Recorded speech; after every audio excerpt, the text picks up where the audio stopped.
Here's something nobody tells you about a tariff. It doesn't announce itself when it hits your bank account. There's no line item on your receipt that says trade policy surcharge. No notification from your bank. Just a slow, quiet shift in the numbers. A laptop that costs $40 more than it did 8 months ago. A sectional sofa that somehow jumped $300 since last spring. A pair of running shoes you keep putting back on the shelf because you're pretty sure you saw them cheaper before. That's not inflation as a concept. That's a tax you didn't vote on, routed through the supply chain so cleanly that most people can't trace it back to its source. This video is about how to read those signals, and how to make smarter decisions now that you understand the mechanism. Let's start with what a tariff actually is inside the system, because the political framing obscures the mechanics. A tariff is a tax paid by the US importer when a shipment crosses the border, not the foreign manufacturer, the American company that placed the order. That's the first thing most people get wrong. When the administration says China is paying, what's actually happening is that an American importer is cutting a check to US Customs and then making a choice about what to do with that cost. And that choice is where your wallet comes in.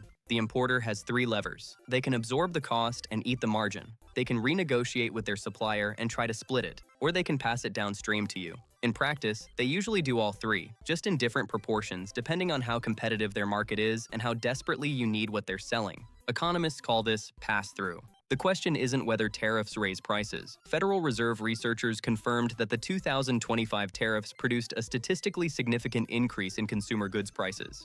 The debate is just about how much and how fast. The answer, based on the actual data, is more than people expected, and faster too. When major tariffs hit in the spring of 2025, researchers at the Fed and at Yale's budget lab started tracking price changes at the retail level, not CPI averages, but barcode-level data from 5 large US retailers. Here's what they found. Prices began moving within days of the tariff announcements, not weeks. Days. That tells you something important. Retailers didn't wait to actually receive tariffed goods before adjusting. They looked at their incoming inventory costs, ran the math, and started repricing forward-looking. The supply chain wasn't reacting to a tariff that had already arrived. It was pricing in one that was coming. That's a sophisticated system making a rational calculation, and the consumer is downstream of all of it. By mid-2025, electronics and information processing equipment were running about 5.7% above their pre-tariff trend. Appliances were up 3.9%.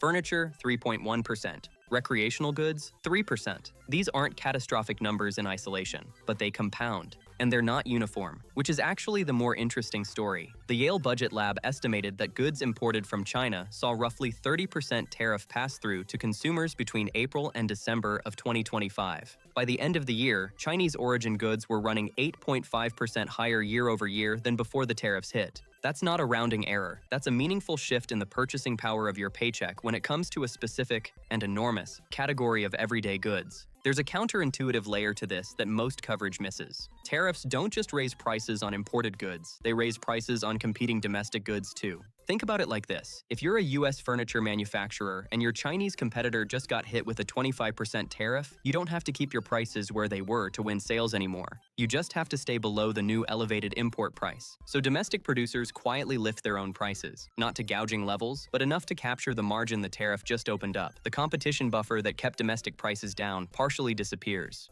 Researchers at Harvard's pricing lab confirmed this in their 2025 retail data. In goods categories where more than half the products were imported, domestic goods saw price increases that matched imported goods almost dollar for dollar in the immediate aftermath of tariff announcements. You switched to the American-made option and found it cost more too. This is one of the most structurally important things to understand about tariff economics. The protection isn't free, it's priced in. There's another effect that won't show up in your price data at all: variety erosion. Alberto Cavallo, the Harvard economist who built the tracking system used to measure these retail price effects, made an observation that stands out on this subject. He grew up in Argentina during periods of heavy protectionism, and he noted that tariff effects don't always manifest as price increases you can measure. Sometimes, goods just quietly disappear from shelves. Retailers decide the import cost makes certain SKUs unviable, and they stop carrying them. Your inflation index shows no spike, but the variety available to you has contracted. That's a real cost. It just doesn't have a number attached to it until you go looking for something that used to exist and can't find it anymore.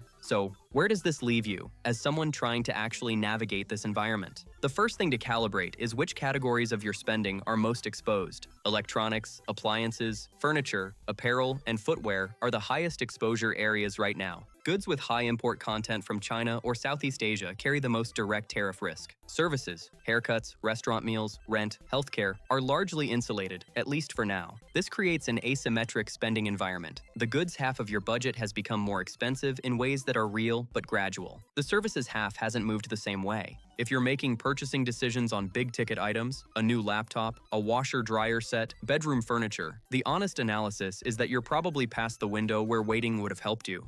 The front-loading that retailers and consumers did in early 2025 has mostly cleared. You're now buying from inventory priced at the new reality, not the old one. But that doesn't mean there's nothing to work with. The second thing to understand is the structure of who absorbs what. Not every retailer passed through the full tariff hit. Some absorbed part of it to defend market share. Some split costs with their suppliers in what one Richmond Fed report called a rule of thirds. Importer, supplier, and consumer, each eating roughly a third of the increase. The practical implication is that price differences between retailers for the same category of goods have widened. The retailer who held the line and compressed their margin is pricing below the retailer who passed it straight through. This makes comparison shopping more valuable than it's been in years, not just within a category, but across retailers. The spread between a retailer who managed their exposure well and one who didn't can be meaningful on a $300 appliance or a $1,000 electronics purchase. The third signal to track is the legal and policy environment. Yale's budget lab estimated that all 2025 tariffs combined translated to a consumer price level increase of about 2.3%, the equivalent of roughly $3,800 per household annually in lost purchasing power. But tariff policy has been subject to legal challenge, executive reversal, and negotiated carve-outs throughout this whole period. Prices don't necessarily fall as cleanly as they rise when policy reverses, but the categories most exposed to ongoing policy uncertainty are worth monitoring. If a tariff gets rolled back or a carve-out granted, you'll see that play out in specific product categories before it shows up anywhere else. And the bigger picture, the thing worth holding in your head as you watch all of this, is that this isn't just about today's prices. What we're watching is a structural reorganization of supply chains that took decades to build. Companies are diversifying away from China, moving production to Vietnam, India, Mexico, Thailand. That transition takes time and raises its own costs. The products that used to be optimized through Chinese manufacturing don't instantly appear with the same price point from a new country. There's a learning curve, a logistics infrastructure that has to be built, labor costs that are different. The new normal for goods pricing isn't necessarily a temporary spike. It's potentially a higher floor, permanently.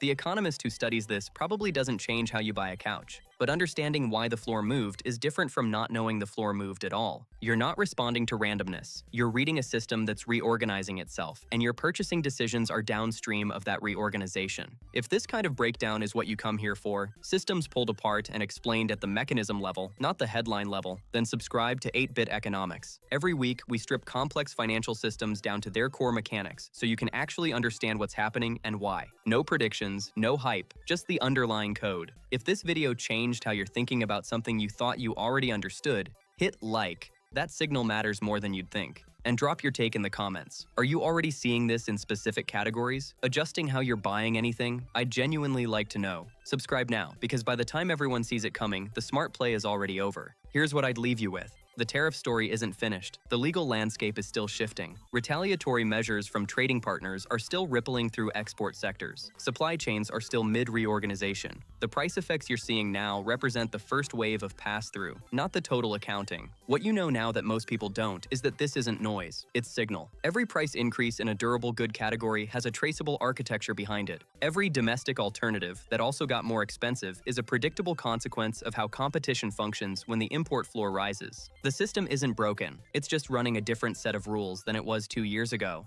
The question isn't whether to be worried, it's whether you understand the game well enough to make better moves inside it.